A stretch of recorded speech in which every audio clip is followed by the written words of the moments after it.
ಮಹಿಳೆಯರು ನೀವು ಇದ್ದಾಗಲೇ ಒಂದು ರೀತಿ ಹೋಗಿ ಮಾತಾಡಲಿಕ್ಕೆ. ಟಾಕಿಂಗ್ ಇಂಗ್ಲಿಷ್ ಆರ್ ಇನ್ ಕನ್ನಡ? ಕನ್ನಡದಲ್ಲಿ ಕೇಳ್ತಾ ಇದ್ದೀನಿ. ನನ್ನ ಮಾತು ಅನೇಕ ವೇದಿಕೆಗಳು ಹೇಳಿದ್ದೇನೆ. ಇಂಗ್ಲಿಷ್ನ ಮಾತನಾಡಿದಾಗ ನಮ್ಮ ಬುದ್ಧಿ ಮತ್ತೆ ಬಾಯಿ ಮಾತಾಡಾಗುತ್ತೆ, ವರ್ಕ್ ಮಾಡುತ್ತೆ, ಇನ್ನೇನು ಮಾಡೋದಿಲ್ಲ. ಅದೇ ಕನ್ನಡದಲ್ಲಿ ಮಾತನಾಡಿದಾಗ ನಿಮ್ಮ ಬುದ್ಧಿ, ಹೃದಯ ಮತ್ತು ಮಾತು ಮೂರು ಬರುತ್ತೆ. ಹಾಗಾಗಿ ಮಾತೃಭಾಷೆಯಲ್ಲಿ ಮಾತನಾಡಿದಾಗ ನಿಮ್ಮ ಭಾವನೆಗಳನ್ನ ಬಹಳ ಚೆನ್ನಾಗಿ ಹೇಳಲಿಕ್ಕೆ ಸಾಧ್ಯ.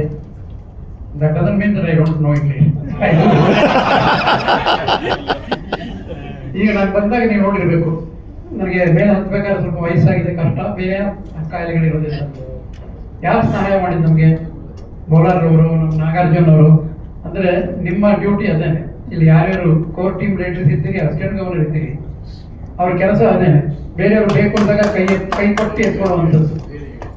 ಅದರಲ್ಲಿ ಅವರ ಮನಸ್ಸು ತಿರ್ತಿ, ನಿಮ್ಮ ಮನಸ್ಸು ತಿರ್ತಿ, ನಿಮ್ಮಿಂದ ಯಾರು ಸೇವೆ ಪಡಿತಾರೆ ಅಥವಾ ಹೆಲ್ಪ್ ಪಡಿತಾರೆ ಅವ್ರಿಗೂ ಸಹ ಬಹಳ ಸಂತೋಷ ಆಗುತ್ತೆ. ಇದು ಅಪರೂಪದ, ಜೀವನದಲ್ಲಿ ಅಪರೂಪ ಸಿಕ್ಕುವಂಥದ್ದಿಂದ ಅವಕಾಶ.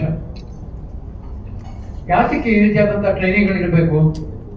ಮನಸ್ಸು ಸಹಜವಾಗಿ ಬರುತ್ತೆ. ಕಾರಣ ಅಂದರೆ ಪ್ರತಿಯೊಬ್ಬರು ಅವರವರ ವ್ಯವಹಾರದಲ್ಲಿ ಅವರ ಏನು ವೊಕೇಶನ್ ಮಾಡ್ತಾರೆ ಅದರಲ್ಲಿ ಪಂಡಿತರಿರ್ತಾರೆ, ಬೇಕಾದಷ್ಟು 10 ವರ್ಷ ಕೆಲಸ ಮಾಡಿರ್ತಾರೆ, ಅನೇಕ ಸವಾಲುಗಳನ್ನು ಎದುರಿಸಿರ್ತಾರೆ. ಹಾಗಾದ್ರೆ ಇಂಥ ಟ್ರೈನಿಂಗ್ ಯಾಕೆ ಬೇಕು?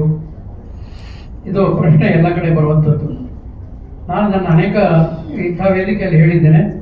ಏನಂದ್ರೆ ಎರಡು ನನ್ನ ಪರ್ಸನಲ್ ಲೈಫಿಂದ 2 ಉದಾಹರಣೆ ಕೊಡ್ತೇನೆ. 293 ಸಮಯ ಇತ್ತು, ಇವೆಲ್ಲ ನಗ್ತಾ ಇದ್ರೆ 3ನೇದು, ಇದ್ದಿದ್ರೆ 2ಕ್ಕೆ. ನಾನು ಹೇಳ್ತೀನಿ, ಯಾವಾಗ ನಾನು ಹೆಂಗಸರ ಮಗ ನೋಡ್ತಿರ್ತೀನಿ ಸರ್, ಬೇರೆ ಅಭಿಪ್ರಾಯ. ಅವ್ರು ಯಾವಾಗ ಬೇಜಾರಾಗುತ್ತಾಗ ಆಕಳಿಸ್ತಾರೆ. ಗಂಡಸರು ಏನಿಲ್ಲ, ಟೈಮ್ ನೋಡ್ತಾರೆ. ಇದೆಲ್ಲ ನೋಡ್ತಾ ಇದ್ರೆ ಸಾಕು, ಬಾಯಿ ಮುಚ್ಕೊಂತಾರೆ ಅಂತ. ಬಟ್ ಇಲ್ಲಿ ಆ ರೀತಿ ಕೂತಿಲ್ಲ, ಎಲ್ಲರೂ ನಗ್ತಾ ಇದ್ದೀನಿ, ಸಂತೋಷವಾಗಿದ್ದೀನಿ. ಹಾಗಾಗಿ ನಾನು ಹೈಸ್ಕೂಲ್ ಓದ್ತಾ ಇದ್ದಾಗ ಬಿಟಿ ಶ್ರೀನಿವಾಸ ಅಯ್ಯಂಗಾರ್ ಅಂತ ಒಬ್ಬರು ಟೀಚರ್ ಇದ್ರು. ನೀವು ತಲೆ ಆಡಿಸ್ತಾ ಇದ್ರಿ, ಪರಮಾಯಿಸ್ತಾನ ಓದಿತ್ತು, ಲಾಂಗ್ ಬ್ಯಾಕ್ 1956-57. ಅಲ್ಲಿ ಅವರು ಸೈನ್ಸ್ ಟೀಚರ್, ಒಳ್ಳೆ ಟೀಚರ್, ಬಹಳ ಓದ್ಕೊಂಡವರು, ಬಹಳ ಅನುಭವಗಳು. ಏನಾಯ್ತು, ಈ ವಿಗ್ಗ ಯಾರು ಅಂತಿರುತ್ತೆ ನಿಮಗೆಲ್ಲ ಗೊತ್ತಿರ್ಬೇಕು, ಈಗ ದೇವಿಲ್ಲ ಗೊತ್ತಿಲ್ಲ. ಆದ್ರೆ 7 ಕಲರ್ಸ್, ವೈಲೆಂಟ್ ಒಬ್ರು, ಗಿರಣಿ ಯಾರು ಅಂದ್ರೆ ಎಲ್ಲ ಸೇರಿದಾಗ ಬರೀ ವೈಟ್ ಆಗುತ್ತೆ ಅನ್ನೋ ಒಂದು ಅದನ್ನು ತೋರಿಸಲಿಕ್ಕೋಸ್ಕರ ಮಾಡಿತ್ತು.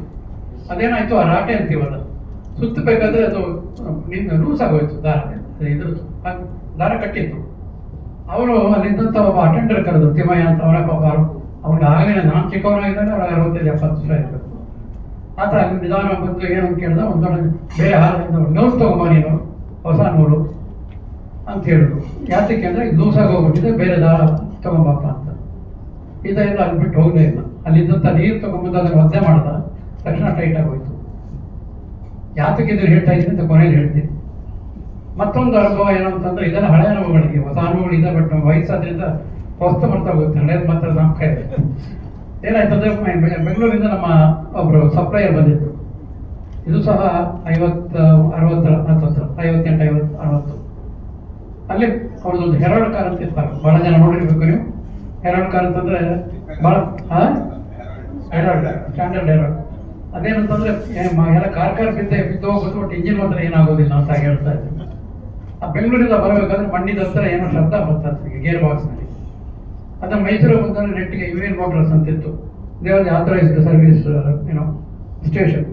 ಅವರ ಹತ್ರ ಅದನ್ನು ಕೊಟ್ಟಾಗ ಅವನು ಗೇರ್ ಬಾಕ್ಸ್ ಬೆಚ್ಚಬೇಕು, ನನಗೆ ಅಟ್ಲೀಸ್ಟ್ ಒಂದು ದಿವಸ 24 hours ಬೇಕಾಗುತ್ತೆ ಅಂತ. ಅದು ಮುಗಿಸ್ಕೊಂಡು ನನ್ನ ಹತ್ರ ಬಂದರು. ಎಲ್ಲ ನಾವು whatever calls have to make ಮಾಡಿಬಿಟ್ಟು ಆಮೇಲೆ ರಿಪೇರಿ ಕೊಡೋಣ ಅಂತ.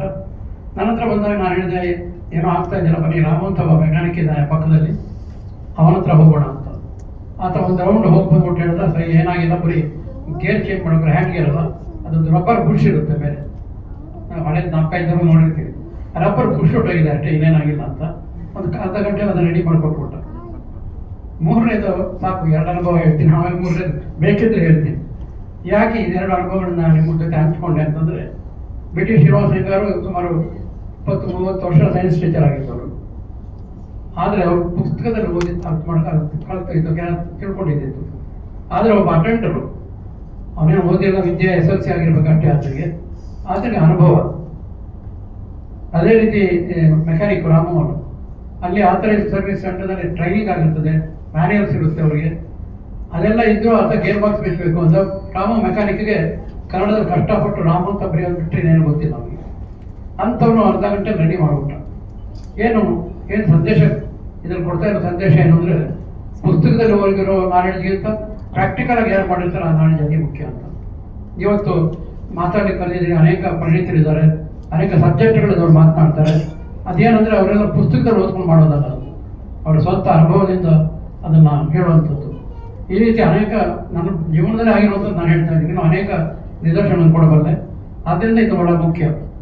ಈಗ ಅವರು ಸತೀಶ್ ಅವರು ಹೇಳಿದ್ರು, ಸತೀಶ್ ಅವರು ಮತ್ತು ಇಬ್ಬರು ಹೇಳಿದ್ರು ಡಿಸ್ಟ್ರಿಕ್ಟ್ ಸೆಕ್ರೆಟರಿಗಳು, ಏನಂದರೆ ಎಲ್ಲರ ಜೊತೆ ನೀವು ಚೆನ್ನಾಗಿರ್ಬೇಕು, ಆಗ್ತಾ ಇರಬೇಕು. Time is very important. ನನ್ನ ಅನುಭವದ ಒಂದು ನಿಮಿಷ ರೋಟ್ರಿ ಅನುಭವನೇ ಹೇಳ್ತೀನಿ. ಒಂದು ಚಿಕ್ಕ ರೋಟ್ರಿ ಕ್ಲಬ್ ಮೈಸೂರಿಂದ ಒಂದು 50 ಮೈಲಿ 40 ಮೈಲಿ ದೂರದಲ್ಲಿ ಇರೋದು. ಸರ್ ನಮಗೆ ಬಂದು ನೀವು ಬರಬೇಕು ಸಾಯಂಕಾಲ ಸ್ಪೀಚ್ಗೆ ಅಂದರು. ಆಯ್ತಪ್ಪ ಅಂತ. ಎಷ್ಟು ಗಂಟೆ ಅಂದರೆ ನಾವು 6 ಗಂಟೆಗೆ 6:30 ಪ್ರಿಂಟ್ ಮಾಡ್ತೀವಿ, 7:30 ಬಂದರೆ ಸಾಕು. 7:30 ಹೋದರೆ 8:30 ತನಕ ಏನೋ ಬರ್ತಿದ್ರು. ನನ್ನ ಹೆಸರು ಹೇಳೋದಿಲ್ಲ. ಆಮೇಲೆ ನಾನು ಮಾತಾಡ್ತಾ ಹೇಳಿದೆ, ಅಲ್ಲಿ ಭಾಳ ಜನ ಇವರು ಬಂದಿದ್ರು, ಜೆಸಿಸ್. ಮತ್ತು ನಾನು ಹೇಳಿದೆ, ನೀವು ರೋಟ್ರಿ ನಾಯಕರು ಇಂಥ ಒಂದು ಇದನ್ನು ಉದಾಹರಣೆ ಯಾಕೆ ಕೊಡ್ತಿದ್ರಿ, ಎಕ್ಸಾಂಪಲ್ ಆಗಿ ಯಾಕಿದ್ದೀರಿ? ನೀವು 8:30 ಮಾಡಿದ್ರೆ 8:30 ಅಂತ ಹೇಳಿ.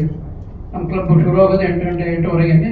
ಅನುಕೂಲ ಇದ್ದರೂ ಬರ್ತಾರೆ, ಇಂಥದ್ದು ಬೇಡ. ಅದಕ್ಕೆ ಅಂತೆ ಅಂದರೆ ಸಮಯದ ಮುಖ್ಯತ್ವ ಅದು. ಅವ್ರು ಹೇಳಿದರು, ಪ್ರತಿಯೊಬ್ಬರು 2 ನಿಮಿಷ ಅಂದರೆ 60 ಜನ ಇದರಿಂದ 20 ನಿಮಿಷ ಹೋದಾಗೆ ಅಂತೇಳಿ. ಆದರೆ ನೀವೇನು ನಾಲ್ಕದಲ್ಲಿ ಇಟ್ಕೋಬೇಕು ಅಂದರೆ ತಾಳ್ಮೆ, ಯಾರೇ ಆಗಲಿ ಮನುಷ್ಯನ ತಾಳ್ಮೆ ಒಂದು ಲಿಮಿಟ್ ಇದೆ. ಆ ತಾಳ್ಮೆ ಮೀರಿ ಹೋದರೆ ಕೇಳುವಾಗ ಅನ್ನೋದಿರೋದಿಲ್ಲ, ಯಾರು ಮಾತನಾಡ್ತಾ ಇದ್ರೆ ಅವ್ರ ಮೇಲೆ ಕೋಪ ಬರುತ್ತೆ ಹೊರತು ಆ ಮರ್ಯಾದೆ ಅಂತೂ ಬರೋದಿಲ್ಲ. ಹಾಗಾಗಿ ಸಮಯ ಪ್ರಜ್ಞೆ ಬಹಳ ಮುಖ್ಯವಾಗಿರ್ಬೇಕಾದ ಮನುಷ್ಯನಲ್ಲಿ.